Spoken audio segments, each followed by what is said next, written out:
यीशु मसीह के सामर्थी और मीठे नाम में मैं आप सभी लोगों का एक बार फिर से आज की इस ऑनलाइन चंगाई सभा के आज के 16 नवंबर दिन मंगलवार के आज के इस कार्यक्रम में आज की शाम मैं आप सभी लोगों का स्वागत करता हूं। और ये मेरे लिए बहुत खुशी की बात है आप सभी लोगों को फिर से देखना, फिर से मिलना और आप लोगों के साथ आराधना का ये एक और मौका जो प्रभु ने दिया, ये हम सभी लोगों के लिए बहुत बड़ी बात है।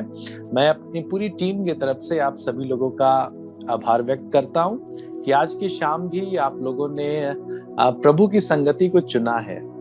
और मैं हमेशा से अपने चर्च में, अपनी मंडली में कहता हूं कि मसीह जीवन और कुछ भी नहीं, लेकिन सही और गलत के बीच का चुनाव है। आप क्या चुनते हैं ये आपके विश्वास को निर्धारित करती है। हमेशा जीवन में अच्छाई और बुराई ये दोनों चीजें आपको हमेशा मिलेंगी, लेकिन एक अच्छा मसीह वो है जो हमेशा अच्छाई का चुनाव करे। वो हमेशा वो भलाई का चुनाव करे और यही सफलता की कुंजी है। और मैं हमेशा जवानों से मिलता हूं और कहता हूं कि एक सफल व्यक्ति और एक असफल व्यक्ति के बीच का अंतर क्या है। एक सफल व्यक्ति और एक असफल व्यक्ति के बीच का अंतर क्या है, तो आप देखने पाएंगे एक सफल व्यक्ति और एक असफल व्यक्ति के बीच का अंतर इन दोनों व्यक्तियों के द्वारा लिया गया निर्णय है, इन दोनों व्यक्तियों के द्वारा लिया गया चुनाव है। एक सफल व्यक्ति का चुनाव हमेशा सही की ओर होता है और एक असफल व्यक्ति का चुनाव हमेशा गलत की ओर होता है। आज की शाम आप में से हर एक जन को मैं बहुत धन्यवाद देता हूं कि आप इस कार्यक्रम से निरंतर आशीष पा रहे हैं और आप लोगों का फीडबैक, आप लोगों का संदेश, आप लोगों के मैसेज, आप लोगों का कॉल, ये हमारे विश्वास को और हमारी टीम के मनोबल को हमेशा बढ़ाती है और हमें प्रोत्साहित करती है कि कैसे हम हर एक मंगलवार कुछ नया और कुछ अच्छा और कुछ नए परिवार के साथ मिलकर हम परमेश्वर की आराधना करें। आज की शाम, इससे पहले कि मैं शुरुआत करूं, मैं बहुत धन्यवाद देता हूं भाई आशीष दान टोप्पो के पूरे परिवार को। बहुत अच्छा रहा आप लोगों की आराधना, आप लोगों के साथ मिलकर प्रभु को महिमा देना, कुछ एक सादरी गीतों के साथ, मांदर के ताल के साथ। और शायद हम किसी मंगलवार उनको भी देखना चाहते हैं जो मांदर के साथ पीछे कैमरे के पीछे होंगे। हम लोग आपको भी आभार व्यक्त करते हैं, आपके लिए भी जो मांदर पे थे, और पूरे परिवार का हम बहुत धन्यवाद करते हैं। इसी प्रकार हम आप सभी लोगों को प्रोत्साहित करते हैं, उत्साहित करते हैं कि अगर आप भी अपने परिवार के साथ गीत गाना चाहते हैं, आप भी चाहते हैं कि आप इस कार्यक्रम का हिस्सा बन सके, तो हमें बहुत खुशी होगी कि हम आपका स्वागत करें। और हम आपका स्वागत करना चाहते हैं। आप किसी भी रीति से आप इस कार्यक्रम का हिस्सा बनना चाहते हैं, चाहे तो आप गीत गाकर, चाहे तो आप गवाही देकर, या फिर यदि आप एक दान दाता हैं और यदि आप दान देकर आप इस कार्यक्रम को सपोर्ट करना चाहते हैं, हम आप सभी लोगों का स्वागत करते हैं।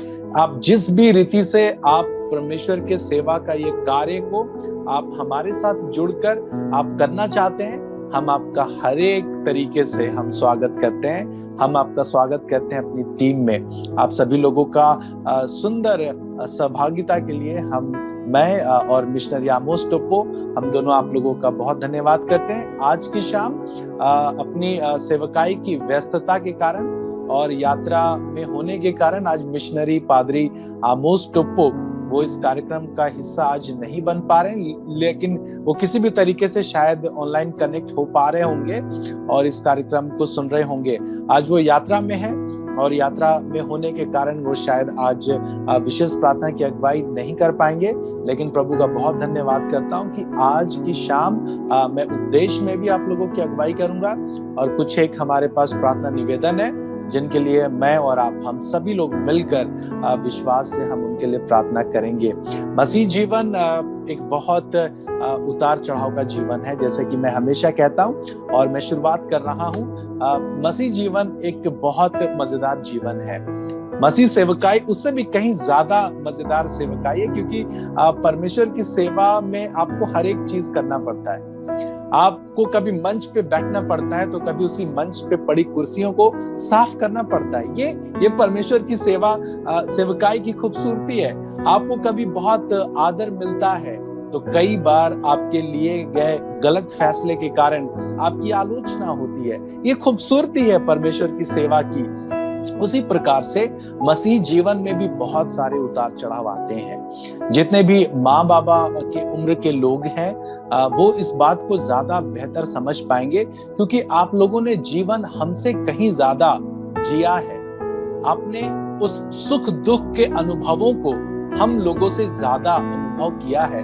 किस परिस्थितियों में होकर आपने अपने बच्चों की परवरिश की है, ये आप हमसे ज्यादा बेहतर जानते हैं।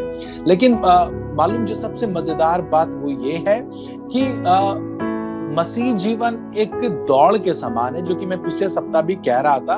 और आज मैं उसी पिछले संदेश को जो मैंने पिछले सप्ताह कहा, उसी के कड़ी में कुछ और बातों को जोड़ना भी चाहता हूं कि मसीह जीवन एक दौड़ के समान है। और दौड़ शुरू करना बहुत आसान होता है, लेकिन तारीफ और महिमा तब है जब हम उस दौड़ को पूरी कर लेते हैं, वो भी सफलता के साथ। मैं रांची में था आज से तकरीबन 6-7 साल पहले की ये घटना है, और मैं याद करता हूँ आज की शाम, और आपको सुन के बहुत आशीष मिलेगी। मैं 6-7 साल पहले रांची में था, और रांची में एक मोराबादी ग्राउंड है जहाँ पे ज्यादातर मैदान भी है, हॉकी का स्टेडियम है, फुटबॉल का स्टेडियम है, और एक ओपन स्पेस है जहाँ पे बहुत सारी रैली और सरकारी कार्यक्रम वहां पर होता है, मोराबादी ग्राउंड। और आज से 6-7 साल पहले एक छोटा सा मैराथन, एक छोटा सा दौड़ की प्रतियोगिता रांची के मोराबादी मैदान में हो रही थी, और मैं उस दौड़ का एक दर्शक के तौर पे मैं उस कार्यक्रम में जुड़ा। और हमारे कुछ एक मित्र थे जो कि उस मैराथन में भाग ले रहे थे, तो मैं उस मैराथन को देखने के लिए मोराबादी के मैदान में सुबह 6 बजे पहुंच गया। और एयरटेल कंपनी के द्वारा वो दौड़ की प्रतियोगिता जो थी वो रखी गई थी। मजेदार कहानी है, ध्यान से सुनिएगा। और हुआ क्या कि जब मैंने देखा कि मैराथन की तैयारी जो है वो बहुत सारे लोगों ने, तकरीबन 100 से ज्यादा लोग प्रतिभागी थे, उस कंपटीशन का हिस्सा बने थे, और वो दौड़ लगाने के लिए बिल्कुल एक्साइटेड, उत्साहित थे। और अलग अलग वेशभूषा में लोग थे, मतलब कोई हाफ पैंट में है, कोई बहुत ट्रेंडी टी शर्ट पहना हुआ है, कोई टोपी पहना है, और कोई बहुत झिलमिल झिलमिल टाइप का कुछ कुछ चीजें वो अपने शरीर में लगाए हैं। और सब लोग एक से एक रंग बिरंगा आकृति पेंटिंग अपने चेहरे पे बनवाए हैं। कोई फूल बनाया है, किसी ने अपने नाम को लिखवा लिया है, और सब लोग दौड़ लगाने के लिए बहुत उत्साहित है। और मैं भी दर्शक दीघा में, मैं उस मैराथन के शुरू होने का बाट जोरा था।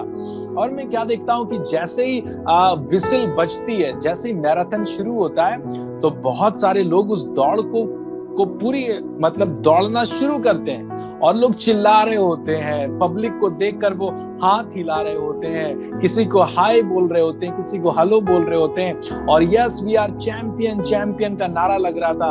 और बहुत सारे लोग उस दौड़ में बहुत उत्साहित थे।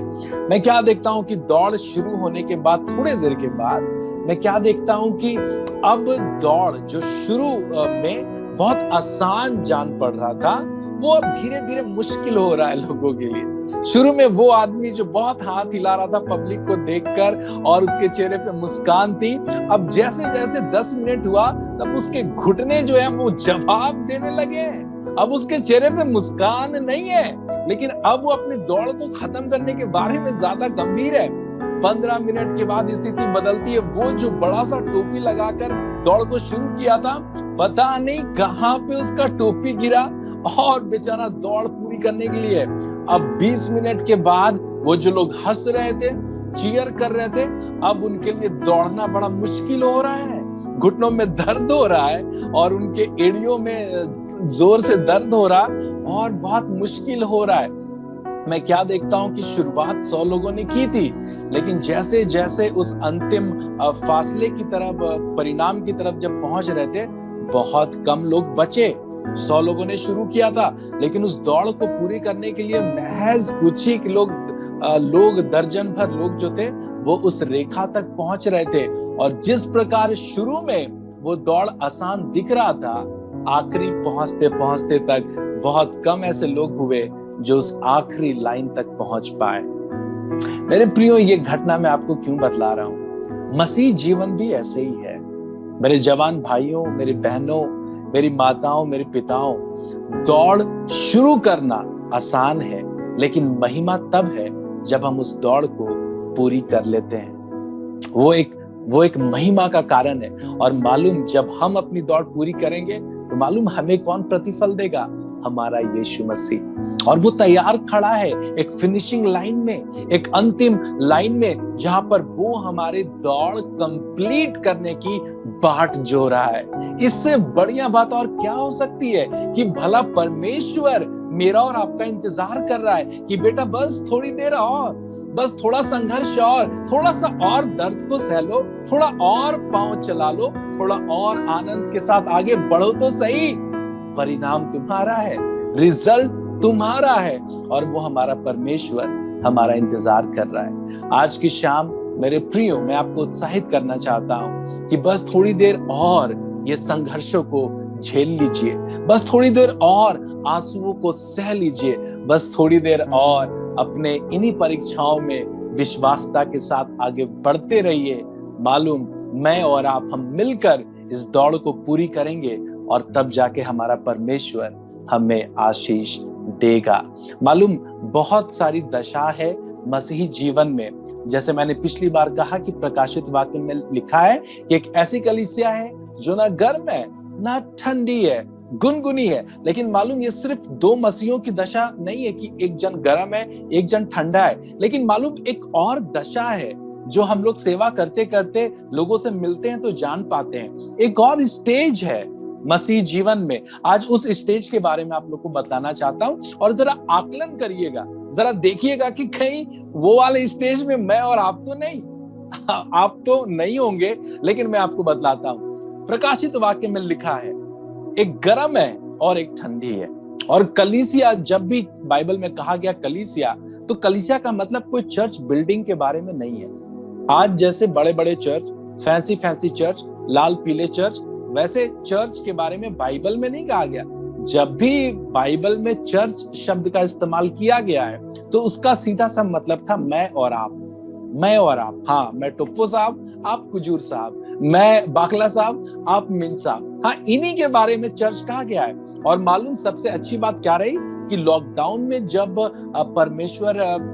लॉकडाउन जब हुआ तो सरकार ने जब चर्च बंद करने का आदेश दिया और सारे चर्च बंद भी थे, तो बहुत सारे क्रिश्चियन लोग इस बात से बड़ा नाराज हुए कि भला चर्च को बंद कर दे रहे हैं, कलीसिया को बंद कर दे रहे हैं। लेकिन मालूम सरकार तो नहीं जानती थी, लेकिन मालूम आपको जानना चाहिए था कि सरकार ने इमारतें बंद करवाई थी, वो चर्च कभी बंद नहीं करा सकते। मालूम मैं और आप चर्च हैं, और मालूम इस लॉकडाउन में इतनी सेवा, इतनी सेवकाई, इतने कार्यक्रम, इतनी ऑनलाइन चंगाई सभा और आशीष सभा और ना जाने कितना कुछ हुआ। मालूम ये किस बात को बतलाता है कि कोई भी जन कभी भी परमेश्वर की कलीसिया को रोक नहीं सकता, कोई भी जन परमेश्वर के चर्च को नहीं रोक सकता। और चर्च कौन है? मैं और आप चर्च है। सुनिएगा प्रकाशित वाक्य में क्या लिखा कि एक गर्म है एक ठंडा है। लेकिन हम लोग जब किसी से मिलते हैं तो एक तीसरी दशा भी है, और आज मैं उसके बारे में आप लोग को बतलाना चाहता हूं। बड़ी मजेदार है तीसरी दशा ऐसे मसीहियों की है जिन्हें किसी भी बात पे कोई ज्यादा फर्क नहीं पड़ता। आप भी मिले होंगे। कैसे आंटी? हाँ ठीक है जुनता। हम लोग मिलते हैं, पूछते हैं कैसे हैं अंकल? ठीक है बाबू। ये जो ठीक है जो शब्द है ना, ये मालूम अपने आप में कहता है कि नहीं, कुछ तो है जो ठीक नहीं है। ये जो ठीके हैं जुन जो बोलते हैं ना, तो मालूम ये अपने आप में बतलाता है कि सब कुछ ठीक नहीं है। मालूम कहीं मैं और आप उस मसीह के कैटेगरी में तो नहीं है ना जिसे कोई बहुत ज्यादा फर्क नहीं पड़ता। मतलब चलो कुछ हो रहा है तो भी ठीक है, कुछ नहीं हो रहा तो भी ठीक है। और बहुत सारे ऐसे मसीह हैं जिन्हें किसी भी बहुत बात से फर्क नहीं पड़ता।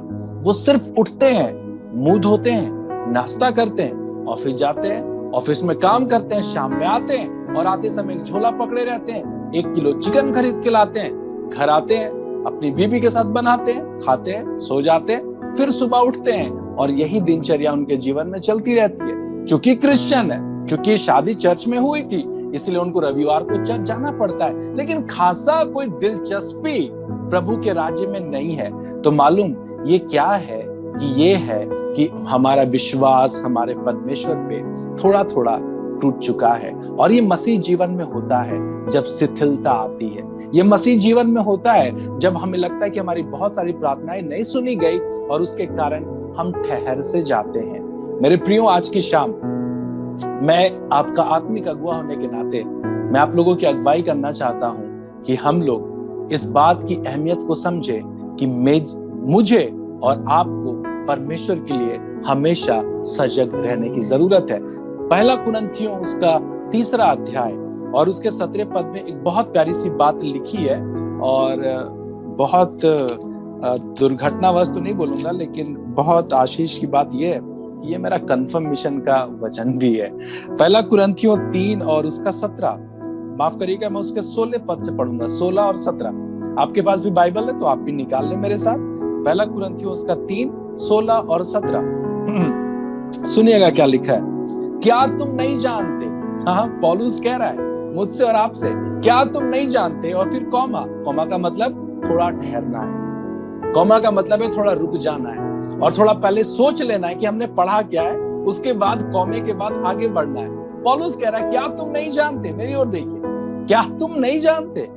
इसका मतलब कि कुछ तो ऐसी चीज है जो शायद मसीह लोग नहीं जानते थे, कुछ तो ऐसी बात है जो आज वर्तमान में मसीह लोग नहीं जानते हैं, और पौलुस उसको आज की शाम हमें रिमाइंड करा रहा है। क्या तुम नहीं जानते, पौलुस कहने लगा क्या तुम नहीं जानते। ये बात शायद लोग नहीं जानते होंगे, और आज की शाम भी बहुत सारे लोग इस बात को नहीं जानते। ये सबसे दुखद है। सुनिएगा आगे क्या लिखा है। क्या तुम नहीं जानते कि तुम परमेश्वर का मंदिर हो। वाह, क्या तुम नहीं जानते कि तुम परमेश्वर का मंदिर हो और परमेश्वर का आत्मा तुम में वास करता है। ये बात, ये वचन, इसने मेरे जीवन को और मेरे सोचने के तरीके को बदल दिया है। मैं हमेशा ईश्वर की खोज में रहा। आज से 12 साल पहले मैं शांति की खोज में था, मैं ईश्वर के खोज में था, मैं उसको पाना चाहता था, मैं उसको देखना चाहता था। लेकिन मालूम, ये वचन जो कि मेरे दृढ़ीकरण का वचन है, बहुत साल के बाद समझ में आया। क्या तुम नहीं जानते अनुज कि परमेश्वर का आत्मा तुम में वास करता है।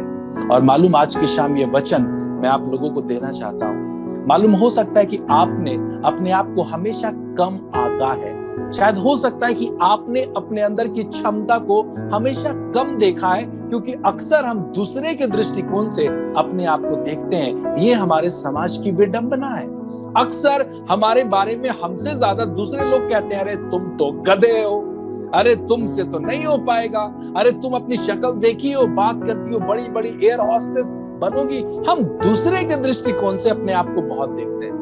हमारे मम्मी पापा कहते हैं, अरे बेटा सुधर जाओ, तुमसे कुछ नहीं होगा, ये और वो, और हम उन्हीं के दृष्टिकोण से देखने लगते हैं। लेकिन मालूम, परमेश्वर की सबसे अच्छी बात यह है कि वो जब मुझे और आपको देखता है तो वो एक बहुत आशा के साथ देखता है, वो एक बहुत उम्मीद के साथ देखता है। और मालूम, वो एक थका हुआ, हारा हुआ व्यक्ति के तरीके से नहीं, लेकिन मालूम एक योद्धा के तरीके से आपको देखता है। और वो चाहता है कि हम इस बात को समझे कि परमेश्वर का आत्मा हमारे अंदर है। मालूम, मैं बहुत प्रेरणा पाता हूं, मदर टेरेसा का नाम आपने सुना होगा। मदर टेरेसा एक ऐसा चेहरा जिसको देखकर बहुत सारे दूसरे धर्म के लोग क्रिश्चियन धर्म को जानते हैं। मदर टेरेसा, वो जब सेवकाई, जब वो कोलकाता में जब आरंभ की भारत में, तो मदर टेरेसा जब शुरू लोगों के घर घर जाती थी सेवा करने के लिए, वो बीमारों को खोजती थी, वो अनाथों को खोजती थी। तो मालूम, जब वो घर घर जाती थी और लोग मदर टेरेसा को देखते और उसके बाद उसका हाथ मांगते कि मदर टेरेसा आप अपना हाथ दीजिए, और मालूम लोग उसका हाथ लेते और उसमें थूक देते थे। मदर टेरेसा के हाथ में, उनकी मैंने बायोग्राफी पढ़ी, उसमें वो थूक दिया करते थे। और मालूम, मदर टेरेसा उस थूक को लेकर वो अपने घर आती और मालूम उस थूक को दिखाकर वो परमेश्वर को धन्यवाद देती और कहती, परमेश्वर धन्यवाद, धन्यवाद, क्योंकि किसी ने कुछ तो किया है। मालूम, क्या तुम नहीं जानते कि तुम्हारे अंदर परमेश्वर का आत्मा वास करता है। कोई भी चीज मेरे लिए और आपके लिए असंभव नहीं है। कोई भी चीज मेरे लिए और आपके लिए असंभव नहीं है। मालूम, बहुत सारे मसीह इसलिए शिथिल पड़ गए हैं क्योंकि शायद वो नहीं जानते कि उसके अंदर परमेश्वर का आत्मा है। शायद हो सकता है कि कुछ एक परीक्षाएं देते देते हमारे युवा भाई बहन थक गए हैं और अब उनको लगता है कि शायद अब उनके जीवन में कुछ अच्छा ना हो पाएगा। आज की शाम परमेश्वर का वचन आपसे कहता है, क्या तुम नहीं जानते कि परमेश्वर का आत्मा तुम में वास करता है? मैंने बहुत पहले एक कहानी अपने अपने कुछ एक कार्यक्रम में शेयर किया था। आज की शाम मैं सोचता हूं कि ये कहानी एक बार फिर से मैं आप लोगों के साथ शेयर करूं। और ये कहानी है एक व्यक्ति की जो फैक्ट्री में काम करता था और रात के 1:30 बजे अपनी शिफ्ट खत्म करके वो अपने फैक्ट्री से 3 किलोमीटर दूर पैदल यात्रा करके अपने घर पहुंचता था। एक रात, ध्यान से सुनिएगा, ये कहानी आपको बहुत आशीष देगी, खासकर हमारे युवा भाई बहनों को। रात के 1:30 बजे वो अपनी फैक्ट्री से काम खत्म करके अपने घर को जाने लगा और होना क्या था कि 3 किलोमीटर की लंबी यात्रा उसको जंगल के रास्ते से होके जाना पड़ता था और एक और दूसरा शॉर्टकट रास्ता था जो कि कब्र से होके जाता था, वो तकरीबन 1.5 किलोमीटर पड़ता था। तो ये सोचने लगा कि क्यों ना वो 1.5 किलोमीटर की लंबी यात्रा जो कब्र से होके जाती है उस तरफ से चला जाए ताकि 3 किलोमीटर लंबा ना चलना पड़े। एक रात की बात है, वो 1.5 किलोमीटर की जो यात्रा वो कब्र की तरफ से जाती थी वो करके जा रहा था। अचानक से वो जब कब्र पार करने लगा तो शायद किसी व्यक्ति के लिए गड्ढा खोदा हुआ था गलती से। एक व्यक्ति मरा होगा शायद और उसके लिए दफनाने के लिए एक शाम पहले गड्ढा खोदा गया था और वो व्यक्ति गलती से अंधेरे में बिना जाने उस गड्ढे में जाकर गिर गया। एक 7 फीट का गड्ढा जो कि किसी मुर्दे को गाड़ने के लिए खोदा गया था, रात के 1:30-2 बजे वो इंसान उस कब्र में गिर पड़ा है। अब ये बेचारा चिल्लाता है, आवाज कोई सुन नहीं सकता क्योंकि कब्र पे कौन जाएगा उसे बचाने। अब ये बेचारा चिल्लाता है, निकलने की कोशिश करता है, हाथ पांव मारता है, लेकिन ये बेचारा निकल नहीं पाता। 7 फीट का गड्ढा बहुत होता है, अगर आपका हाइट 5 फीट है तो वो हाथ मारता है, पांव मारता है, वो उछलता है, कूदता है, लेकिन वो बेचारा नहीं निकल पाता। आधा घंटा 45 मिनट वो पूरी कोशिश करने के बाद अब ये सोच लेता है कि अब शायद उसको दिन का इंतजार करना चाहिए कि जब दिन होगा तब कोई व्यक्ति पार होगा और उससे वो मदद मांगेगा और तब वो निकल पाएगा।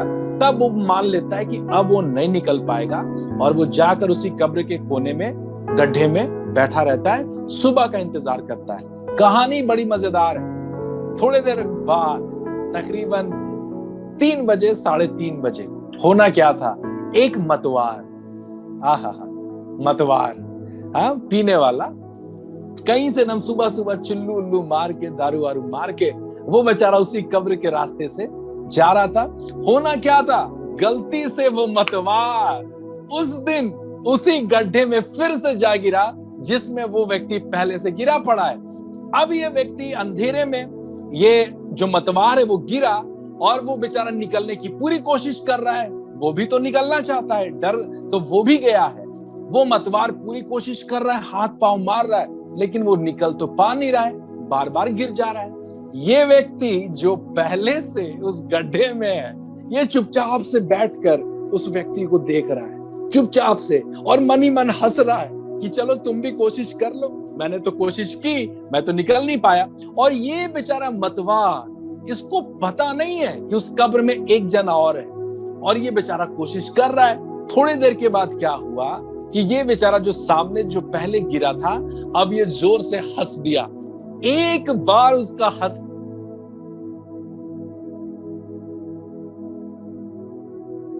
देरी था, एक बार उसका कुछ। अब ये व्यक्ति मतवार जो उस गड्ढे में गिरा था, वो सोचता है कि भूत है, वो सोचता है कि कोई प्रेत है और वो उसका जान ले लेगा। मालूम, वो मतवार इतनी जोर से कोशिश करता है कि वो उस कब्र से बाहर निकल जाता है, उस कब्र से बाहर निकल जाता है और वो भाग कर अपने घर चला जाता है। मालूम ये छोटी सी कहानी आपको गुदगुदाने के लिए नहीं, लेकिन एक बहुत बड़ी सीख देती है। और वो सीख ये है कि मालूम हम सब के अंदर वो क्षमता है, हम सब के अंदर वो पोटेंशियल है, लेकिन मालूम हम कभी उसको समझ नहीं पाते। ये सबसे बड़ी विडंबना है। क्या तुम नहीं जानते कि परमेश्वर की आत्मा तुम में वास करता है? मेरे प्रियो, हो सकता है कि बीमारियों ने आपको दबा दिया हो सकता है कि किसी परिस्थिति ने आपको दबा दिया हो, असफलताओं ने, बेरोजगारी ने आपको दबा दिया हो, अकेलेपन ने आपको दबा दिया हो, या किसी प्रकार का इलाज आपको दबा रहा हो। मालूम क्या तुम नहीं जानते कि परमेश्वर का आत्मा तुम में वास करता है? और मालूम जो सबसे खास बात इस पवित्र आत्मा को देने के पीछे थी, वो ये कि जाओ और तुम इस संसार पर अधिकार करो। ये परमेश्वर की चाहत थी हर एक विश्वासियों से कि तुम दबो नहीं, लेकिन तुम उन परिस्थितियों को दबाओ। मालूम एक सच्चा मसीही वो नहीं है। ध्यान से सुनिएगा, एक आखिरी बात आज की शाम, इसके बाद सिर्फ प्रार्थना का समय होगा। ध्यान से सुनिए, जाते जाते एक आखिरी बात, एक आशीष की बात। एक सच्चा मसीही वो नहीं है, ध्यान से सुनिएगा, एक सच्चा मसीही वो नहीं है कि जब उसके जीवन में परिस्थितियां खराब हो तो वो कैलेंडर से किसी भी टावर का नंबर खोजने लगे। जब किसी के जीवन में परिस्थिति खराब हो तो अच्छा मसीह, सच्चा मसीह वो नहीं है कि जब परिस्थिति खराब हो तो किसी पास्टर का या किसी चंगा करने वाले का या किसी पादरी का या किसी पुरोहित का या किसी बहुत सामर्थी पास्टर का, चंगा करने वाले पास्टर का, प्रेयर टावर का नंबर खोजे। नहीं नहीं नहीं, एक सच्चा मसीही वो है कि जब उसके जीवन में परिस्थितियां खराब हो तो वो घुटने पर जाए और वो अपनी परिस्थितियों के लिए प्रार्थना करने लगे। वो सच्चा मसीही। मालूम यदि आपकी परिस्थितियां खराब है तो उसका समाधान भी आपके पास है। ये परमेश्वर की चाहत है। क्या तुम नहीं जानते कि पवित्र आत्मा तुम्हारे अंदर वास करता है? क्या तुम नहीं जानते कि परमेश्वर की आत्मा तुम्हारे अंदर है? तुम्हें किसी की आवश्यकता नहीं, लेकिन परमेश्वर तुम्हें उठाना चाहता है, वो तुम्हें बदलना चाहता है, वो तुम्हारे द्वारा नया बदलाव लाना चाहता है। और हम पढ़े हैं कि काश कोई मेरे परिवार को संभाल देता, काश कोई मेरे जीवन को संभाल देता, काश कोई मेरे लिए कुछ कर देता। और हम मसीह लोगों की, और खासकर हम आदिवासी मसीह लोगों की बहुत बड़ी दिक्कत यह है कि हमें मतलब निर्भर होने की आदत है। ये बहुत बड़ी समस्या है कि काश कोई हमको बाइक से लेके मेरा हॉस्पिटल छोड़ देता, काश कोई मेरा जमीन का म्यूटेशन करा देता, काश कोई मेरे बेटे के लिए नौकरी कहीं से ढूंढ के ला देता, काश कोई मेरे लिए पैसा का इंतजाम करा देता। और ये काश काश में तो हम खासम खास हो जाते हैं। मेरे प्रिय, आज की शाम जितने भी लोग ये संदेश को सुन रहे हैं, मालूम आपको किसी की आवश्यकता नहीं है अपने जीवन में बदलाव और आशीष लाने के लिए। मालूम परमेश्वर की चाहत सबसे पहले ये है कि हम अपने अंदर की क्षमताओं को जाने, हम अपने पोटेंशियल को जाने, हम अपने अंदर के अपने बनाए जाने के उद्देश्य को समझे। क्या तुम नहीं जानते कि पवित्र आत्मा तुम में वास करता है और तुम पवित्र आत्मा के मंदिर हो? तुम परमेश्वर की मंदिर हो। और भला परमेश्वर की मंदिर को किसकी आवश्यकता हो सकती है? आज की शाम ढेर सारी बातें हैं, लेकिन अपने संदेश को यहीं पे रोकना चाहता हूं। और आप सभी लोगों के लिए निरंतर मैं प्रार्थना करता हूं और प्रार्थना करता भी रहूंगा। लेकिन मैं चाहता हूं कि हम किसी पर निर्भर ना हो, लेकिन हम स्वयं में ये जिम्मेदारी को समझे और हम उस परमेश्वर के पास जाए, अपनी हर एक बातों को लेकर। जिसने हमें बनाया है वो सारी चीजों को जानता है। हम क्या कुछ उसे दे सकते हैं? सिर्फ इतना कि हाँ, हम अपनी हर एक बातों को अपने परमेश्वर से बांटना शुरू करें, अपने परमेश्वर से कहना शुरू करें। वो सुनना चाहता है और वो आशीष देने पर है। परमेश्वर आज की शाम आप सभी लोगों को बहुत आशीष दे। हमारे पास ढेर सारे प्रार्थना निवेदन है जिसके लिए हम लोग अभी बारी बारी से प्रार्थना करना शुरू करेंगे। और मैं आप लोगों से आग्रह करता हूं, जीवन में इससे बड़ी आशीष और कुछ भी नहीं है कि हम दूसरों के लिए प्रार्थना करें। और इस चीज को हम लोगों ने बहुत गंभीरता के साथ समझा है अपनी कलीसिया में। और मैं और मिशनरी आमोस टोप्पो इस बात के लिए बहुत दृढ़ निश्चित है कि किस प्रकार हम अपने लोगों के लिए प्रार्थना कर सके। आज की शाम जितने भी लोग इस कार्यक्रम में जुड़े हैं, मैं आप लोगों को उत्साहित करता हूं कि आइए थोड़ी देर हम लोग उन प्रार्थना निवेदनों के लिए प्रार्थना करना शुरू करें जिन्होंने बहुत विश्वास के साथ और अपनी बहुत खराब परिस्थितियों में भी वो चाहते हैं कि हम उनके लिए प्रार्थना करें। और आज की शाम में आप सभी लोगों का स्वागत करता हूं कि हम लोग परमेश्वर से प्रार्थना करेंगे। यदि आपके पास भी कोई प्रार्थना निवेदन है तो आप जरूर से चैट बॉक्स का इस्तेमाल करें और आप अपने मैसेज को, अपने प्रार्थना निवेदन को आप चैट बॉक्स में दें और हम विश्वास दिलाना चाहते हैं कि हम उसके लिए प्रार्थना करेंगे। आइए हम अपने सरों को झुकाएं और एक कोरस हम लोग गाएंगे और उसके बाद फिर हम लोग प्रार्थना के समय में प्रार्थना करेंगे। और मैं चाहता हूं कि आप भी अंत तक जुड़े रहें और हर एक प्रार्थना निवेदनों के लिए विश्वास के साथ प्रार्थना करें। धन्यवाद प्रभु। करता हूं मैं तेरी चिंता, तू क्यों चिंता करता है। करता हूं मैं तेरी चिंता, तू क्यों चिंता करता है। आंसुओं के घाटियों में हाथ ना छोड़ूंगा तेरा। आंसुओं के घाटियों में हाथ ना छोड़ूंगा तेरा। आइए हम लोग विश्वास के साथ हर एक प्रार्थना निवेदनों के लिए प्रार्थना करना शुरू करें। हम प्रार्थना करें। प्यारे परमेश्वर, हम सबसे शुरू में प्रभु हम आपके वेदी के पास आते और हर एक जनों के लिए प्रभु बहुत विश्वास के साथ प्रभु हम प्रार्थना करते हैं। और आज की शाम प्रभु हम प्रार्थना करते हैं भाई झकमक नीरज हॉस्टल के एडमिशन के लिए प्रभु उन्होंने प्रार्थना निवेदन भेजा है।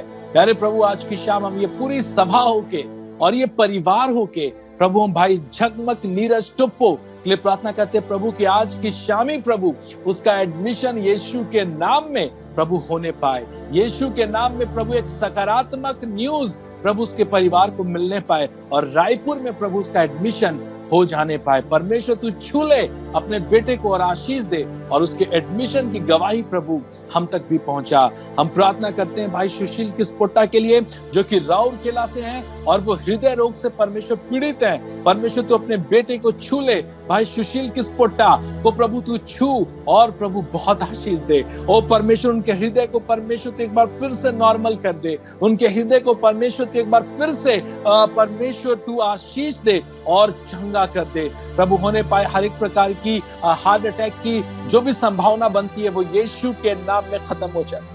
सुशील किस्पोट्टा को प्रभु तू आशीष दे। हम प्रार्थना करते हैं भाई पावेल किस्पोट्टा के लिए प्रभु जो कि राउरकेला से हैं और इनका बीपी अप एंड डाउन होता है। भाई पावेल किस्पोट्टा को प्रभु हम तेरे दया रूपी हाथ में सौंपते और प्रार्थना करते हैं प्रभु कि उनके बीपी को नॉर्मल कर दे, उनके ब्लड प्रेशर को प्रभु तू नॉर्मल कर दे और शरीर को प्रभु एक बार फिर से प्रभु तू चंगा कर आशीष दे कि प्रभु अपने जीवन से आपके नाम की महिमा करे। हम विश्वास करते हैं प्रभु कि आपने भाई पावेल किस्पोट्टा को छुआ है और आपने प्रभु ने चंगा किया है। हम प्रार्थना करते हैं बहन अलका तिग्गा के लिए जो कि पुणे महाराष्ट्र से है। ओ परमेश्वर तू अपनी बेटी को छू ले। बहन अलका तिग्गा को प्रभु तू छू ले यीशु के नाम में प्रभु तू छू और वो संतान प्राप्ति की प्रार्थना करती है। ओ परमेश्वर, धन्य है परमेश्वर तू क्योंकि प्रभु तू माँ होने का गौरव देता है। धन्य है प्रभु तू क्योंकि तू उन्हें माँ बनने का संतान प्राप्ति की प्रभु तू आशीष दे रहा है। और प्रभु आज की शाम हम विश्वास करते हैं कि बहन अलका आने वाले दिनों में कंसीव करेगी और वो मां बनेगी। यीशु के नाम में हम विश्वास करते हैं बहन अलका तिग्गा परमेश्वर यीशु तेरे अनुग्रह से वो आने वाले दिनों में कंसीव करेगी और संतान प्रभु तेरी ओर से होगा। विश्वास करते हैं प्रभु। हम प्रार्थना करते बहन पार्वती भारती के लिए जो कि राउरकेला से है और ऑपरेशन के बाद बहुत समस्याएं उनके शरीर में है और पाइल्स के कारण वो बेतहाशा दर्द में रहती हैं। ओ परमेश्वर तू बेटी पार्वती भारती को परमेश्वर तू छू ले और यीशु के लहू को प्रभु हम पार्वती भारती के लिए कहते हैं और परमेश्वर तेरे उसी लहू की सामर्थ के द्वारा बहन पार्वती भारती चंगी हो जाए और आपके नाम की महिमा करने पाए। ओ परमेश्वर तू छू ले और आशीष दे। हर एक पाइल्स की गड़बड़ी यीशु के नाम में खत्म हो जाए। ओ परमेश्वर तू छू ले और तू चंगा कर यीशु के नाम में। हम प्रार्थना करते किरण भारती के लिए जो कि राउरकेला से हैं और माइग्रेन की समस्या से ग्रसित है। ओ परमेश्वर तू छू ले किरण भारती को। ओ सामर्थी प्रभु तो अपने हाथ को बढ़ा और अपनी बेटी किरण भारती को प्रभु तू छू ले और हर एक माइग्रेन को यीशु के नाम में हम आज्ञा देते हैं कि वो उन्हें छोड़कर जाए और आजाद करे। यीशु के नाम में किरण भारती माइग्रेन की समस्या से प्रभु आजाद होने पाए। हम प्रार्थना करते हैं भाई नवीन सारथी के लिए, नवीन सारथी जो कि रायगढ़ से छत्तीसगढ़ से हैं। ओ परमेश्वर तू इनको पढ़ाई में प्रभु इनका मन नहीं लगता और भी बहुत सारी चीजें हैं प्रभु जो इन्हें परमेश्वर तेरे प्रेम से और संसारिक बातों में खींचती है। ओ प्रभु नवीन सारथी को तू प्रभु बदल दे, यीशु के नाम में तू उन्हें बदल दे। ओ परमेश्वर तू अपने समय में प्रभु इस नवीन सारथी को तू बदल दे और प्रभु होने पाए तू उसे आज्ञाकारी बना, उसे अपने घर की तरफ मोड़ दे, उसे एक जिम्मेदार व्यक्ति बना और पढ़ाई में प्रभु तू उसे आशीष दे, सफलता दे, उन्नति दे। हम प्रार्थना करते हैं लोचना सारथी के लिए प्रभु जो शरीर में दर्द और सूजन से परेशान है। ओ प्रभु तो अपनी बेटी लोचना सारथी को प्रभु तू छू ले और परमेश्वर उसके शरीर के दर्द और सूजन को यीशु के नाम में परमेश्वर तू खत्म कर दे। ओ परमेश्वर तेरे पवित्र लहू को हम बहन लोचना सारथी के शरीर के लिए कहते हैं, परमेश्वर तू छू ले और तूने चंगा कर यीशु के नाम में। हम प्रार्थना करते हैं अर्दन तिर्की जो कि भोपाल से हैं। ओ प्रभु ब्रेन हेमरेज की समस्या से प्रभु जूझ रहे हैं भाई अर्दन तिर्की, यीशु के नाम में प्रभु हम उनके लिए चंगाई कहते हैं। हम यीशु के नाम में प्रभु बहुत विश्वास के साथ इस कार्यक्रम में प्रभु अर्दन तिर्की के लिए प्रार्थना करते हैं कि हर एक ब्लड क्लॉटिंग और ब्रेन हेमरेज की समस्या यीशु के नाम में प्रभु उनके जीवन से खत्म हो। परमेश्वर तू छू ले और परमेश्वर हर एक बात प्रभु जो उस परिवार को प्रभु दुख देती है वो यीशु के नाम में खत्म हो जाए। भाई अर्दन तिर्की को परमेश्वर तू छू ले और तू चंगा कर यीशु के नाम में।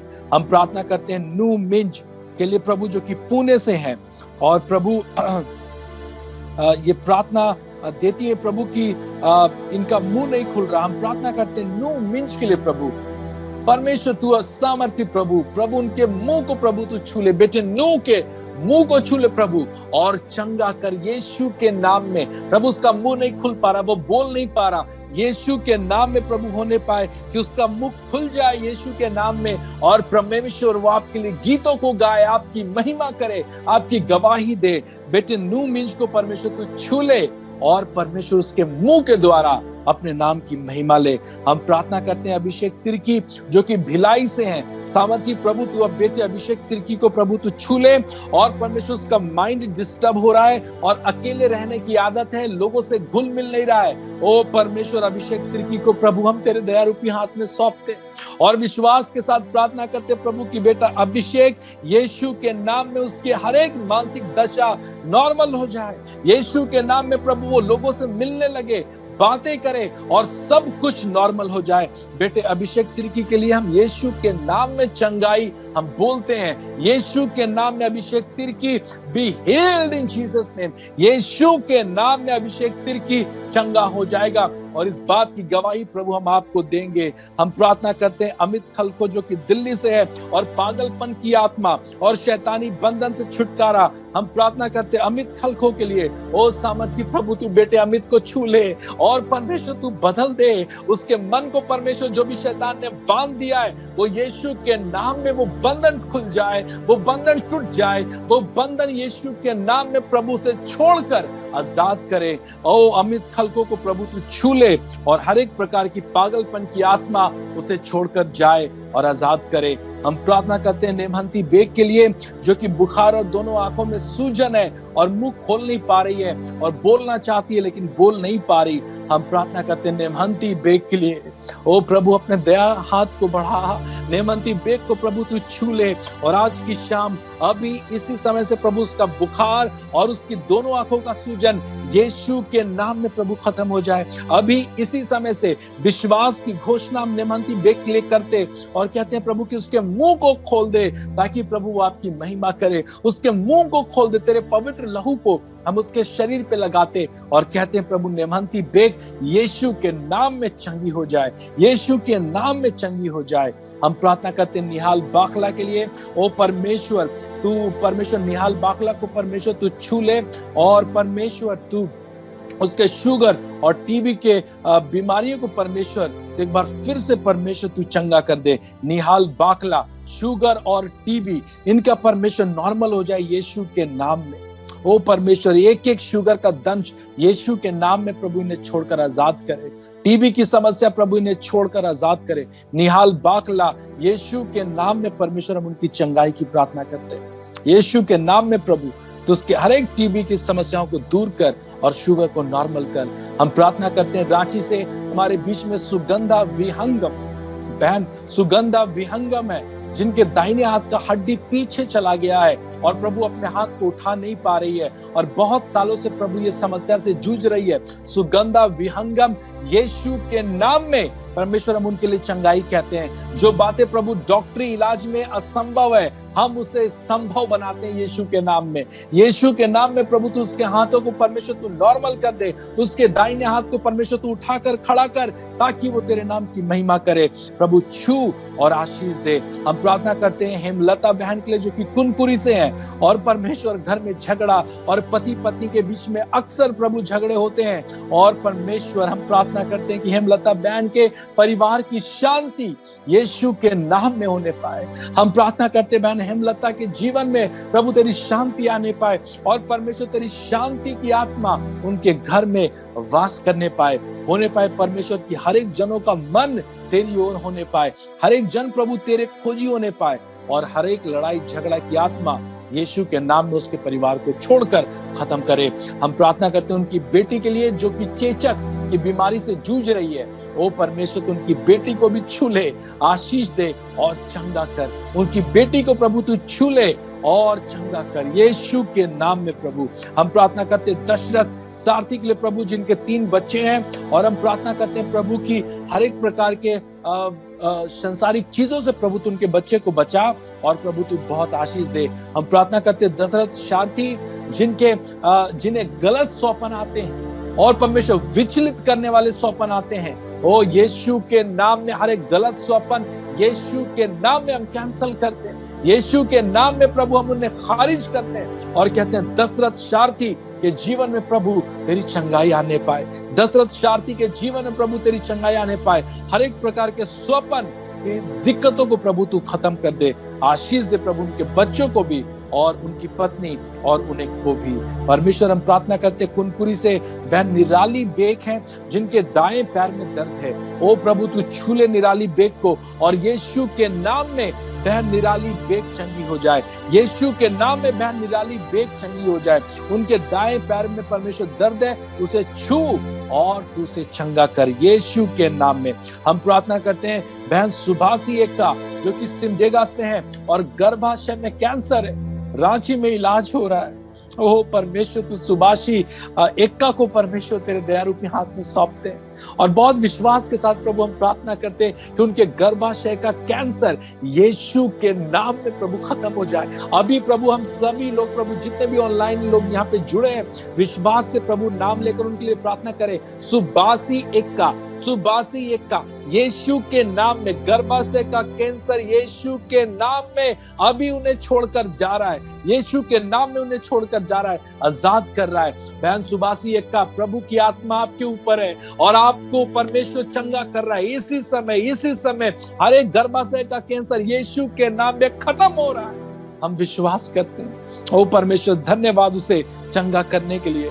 हम प्रार्थना करते हैं सुरंग पानी से नित्य रानी बाखला, सुरंग पानी से प्रभु नित्य रानी बाखला ओ परमेश्वर ये धन्यवाद देना चाहती है, धन्यवाद देना चाहती है प्रभु क्योंकि आपने प्रार्थनाओं को सुना है। ये धन्यवाद देना चाहती है प्रभु क्योंकि आपने इनके बहुत क्रिटिकल कंडीशन में भी प्रभु आपने इन्हें संतान प्राप्ति की आशीष दी है, आपने इन्हें बेटा दिया है। ओ प्रभु धन्यवाद करते हैं कि आपने प्रभु प्रार्थनाओं को सुना है और एक डिलीवरी होकर प्रभु एक बेटे को जन्म दिया। पूरा परिवार धन्यवाद देना चाहता है। इस बाखला परिवार के धन्यवाद को ग्रहण कर। ओ प्रभु हम मिलकर इस कार्यक्रम में प्रभु आपको धन्य कहते हैं क्योंकि प्रभु तू आशीष देने वाला प्रभु है, तू अनुग्रह करने वाला प्रभु है। नित्य रानी बाखला पूरे परिवार को प्रभु तू आशीष दे। हम प्रार्थना करते हैं सौदामणि चौहान जो कि चुंगरी बहार से परमेश्वर, हम प्रार्थना करते हैं कि अपना निवेदन देती हैं, नौकरी की निवेदन, नौकरी लगने की प्रार्थना प्रभु हम करते हैं। ओ परमेश्वर, तू बहन सौदामणि चौहान को परमेश्वर तू प्रभु तू आशीष दे, और आने वाले दिनों में प्रभु एक अच्छी नौकरी का इंतजाम प्रभु तू अपनी बेटी के लेकर, ताकि प्रभु इस नौकरी के द्वारा वो आपकी सेवा करे, इस नौकरी के द्वारा वो आपके नाम की महिमा करे, इस नौकरी के द्वारा परमेश्वर वो बहुत तेरे लोगों की सेवा करने पाए। ऐसा अनुग्रह तू सौदामणि चौहान के जीवन में कर। आज विश्वास से प्रभु हम इनके लिए तेरी चंगाई को कहते हैं। हम प्रार्थना करते हैं बेटी एलिस कुजूर के लिए प्रभु, जो कि चल नहीं सकती और परिवार में अशांति है। हम प्रार्थना करते बेटी एलिस कुजूर के लिए, ओ परमेश्वर अपने सामर्थ्य हाथ को बढ़ा, और परमेश्वर बेटी एलिस को छू और उसे चलने की सामर्थ्य दे। परमेश्वर तू वही यीशु मसीह है जिसने प्रभु मुर्दों को जिलाया, लंगड़ों को चलने की सामर्थ्य दी, अंधों को देखने की सामर्थ्य दी। आज वही यीशु मसीह से हम प्रार्थना करते कि एलिस कुजूर को चलने की सामर्थ्य दे। एलिस कुजूर चले यीशु के नाम में, वो चलना शुरू करे यीशु के नाम में। उसके टखनों में बल आ जाए, उसके पांव में बल आ जाए, और अद्भुत तरीके से वो चलना शुरू करे यीशु के नाम में। यीशु के नाम में प्रभु परिवार में अशांति है, ओ प्रभु हम उनके परिवार की शांति के लिए प्रार्थना करते हैं। परमेश्वर तू छू ले हर एक जन को और परिवार में शांति दे। जितने भी लोग प्रभु इस समय इस ऑनलाइन कार्यक्रम में जुड़े हैं, जहां से भी, हम उन सभी के लिए प्रार्थना करते हैं कि हर एक जन की प्रार्थना निवेदनों को परमेश्वर तू जानता है, यीशु के नाम में तू उन्हें पूरा कर। जितने भी लोग प्रभु दूर दराज जहां से भी जुड़े हैं, मन में अशांति है, अकेलेपन से जूझ रहे हैं, असफलताओं से जूझ रहे हैं, अपने पढ़ाई के स्ट्रेस से और अपने जीवन में बेरोजगारी के स्ट्रेस से गुजर रहे हैं, यीशु के नाम में प्रभु होने पाए। आज शाम से ही प्रभु एक नया बदलाव उनके जीवन में आने पाए। परमेश्वर तू नए नए अवसरों को उनके लिए खोल दे, नए नए दरवाजों को प्रभु तू उनके लिए खोल दे। जो प्रभु एक अकेलेपन में तेरी आत्मा वहां पे होने पाए, जो बीमारी में प्रभु, जो अपने शरीर के बीमारियों के कारण परमेश्वर हताश है, यीशु के नाम में प्रभु तेरी उपस्थिति उनके साथ होने पाए।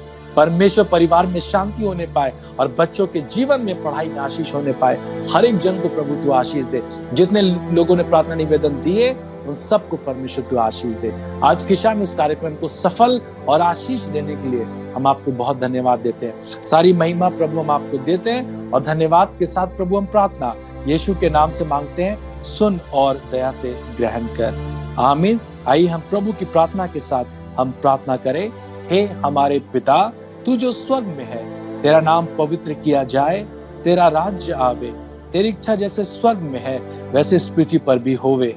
हमारे प्रतिदिन की रोटी आज हमको दे, और हमारे अपराधों को क्षमा कर जैसे हम भी अपने अपराधियों को क्षमा करते हैं, और हमको परीक्षा में मत डाल परंतु बुराई से बचा, क्योंकि राज्य और पराक्रम और महिमा सदा तेरी है, आमीन।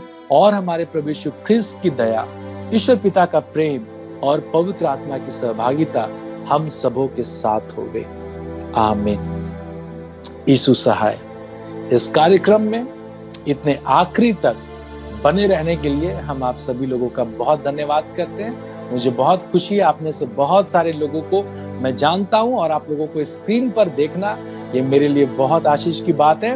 एक बार फिर से आप सभी लोगों का प्रत्येक मंगलवार ठीक 6:45 बजे इसी सेम आईडी पर मैं स्वागत करता हूं। जरूर से आए। और एक जरूरी सूचना मैं आप लोगों को देना चाहता हूं कि अगले सप्ताह ठीक अगले मंगलवार को एक बहुत विशेष प्रभु की सेविका जो कि अमेरिका से हम लोगों के साथ सीधा ऑनलाइन इस कार्यक्रम में जुड़ेंगी, और वो है डॉक्टर नीजर मिंज, जो कि अमेरिका से इस कार्यक्रम में जुड़ेंगी।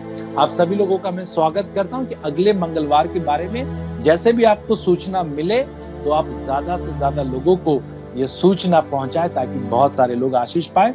हम लोग बहुत प्रार्थनाओं के साथ और बहुत बोझ के साथ हर एक मंगलवार को आप लोगों से मिलना चाहते हैं। याद रखें, अगले मंगलवार को अमेरिका से डॉक्टर नीजर मिंज होंगी, जो कि हमारे साथ इस कार्यक्रम में जुड़ेंगी और परमेश्वर के वचन में हम लोगों की अगुवाई करेंगी।